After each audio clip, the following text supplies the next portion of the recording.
ആ മരം. ഷാർജയിലെ വില്ലയിൽ കെട്ടിടച്ചുമരിനോടൊട്ടി ഒരു ആൽമരം നിന്നിരുന്നു. കണ്ടപാടെ ഉള്ളൊന്നു തുടിച്ചു. ആരും കാണാതെ തൊട്ട് നെറുകയിൽ വെച്ചു. മരങ്ങളെ അറിയാമായിരുന്ന അപ്പനെ ഓർത്തു. ആത്മാവിൽ തൊട്ട് അനുവാദം വാങ്ങി പറിച്ചെടുത്ത ഒരിലയുടെ ഓർമ്മ ഞരമ്പുകൾ അവൾ അടച്ചുവെച്ച പുസ്തകത്തിൽ ഇപ്പോഴും കാണണം. ഐശ്വര്യമാണ് അന്തരീക്ഷം ശുദ്ധീകരിക്കുമെന്നെല്ലാം മേരിയും പറഞ്ഞു. പ്രിയനും അഞ്ജനയും പോയ മുറിയിൽ പുതിയ ആളുകൾ വന്നു. തൊപ്പിവച്ച കൂട്ടരാണെന്ന് ജയാന്റിയും അച്ചാച്ചനും പറഞ്ഞു. പൂണൂലും ചന്ദനക്കുറിയുമുള്ള നാരായണൻ, കൊന്തയും വെന്തിങ്ങയുമുള്ള അന്തോണി. അതിനുശേഷം ഇത്ര തൊട്ടടുത്ത ഇങ്ങനത്തെ ചെറുപ്പക്കാരെ കണ്ടിരുന്നില്ല.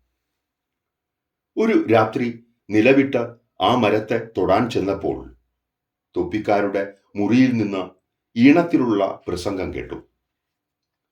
വാക്കുകൾ സംഗീതമാകുന്ന കാലമെന്നോ മറ്റോ ഉള്ള് എന്തോ ഓർത്തിരുന്നു. വെള്ളിയാഴ്ചയായിരുന്നു അന്ന്. തുളസികൾക്ക് വെള്ളം കൊടുക്കുമ്പോൾ മണ്ണിൽ കിടക്കുന്ന ആൽമരത്തിന്റെ ചില്ലകൾ കണ്ടു.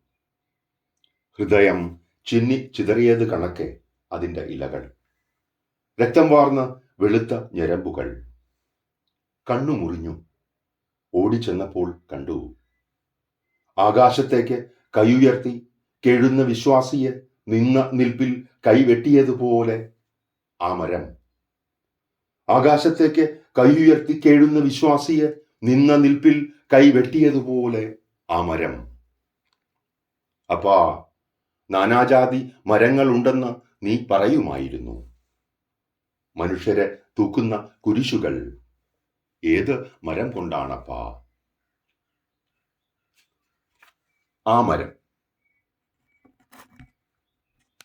കുഴൂർ വിൽസന്റെ കവിതകൾ.